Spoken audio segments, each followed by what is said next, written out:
बोली बोली लचकी कमरिया बन जाई लवंडा हम त पेरी के सरिया।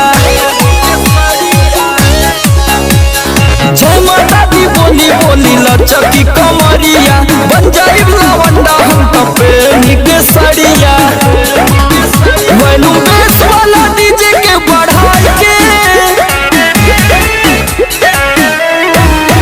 वैलू बेस वाला डीजे के बढ़ाई के खूब नाचल जाई नागिन धुन बजाई के।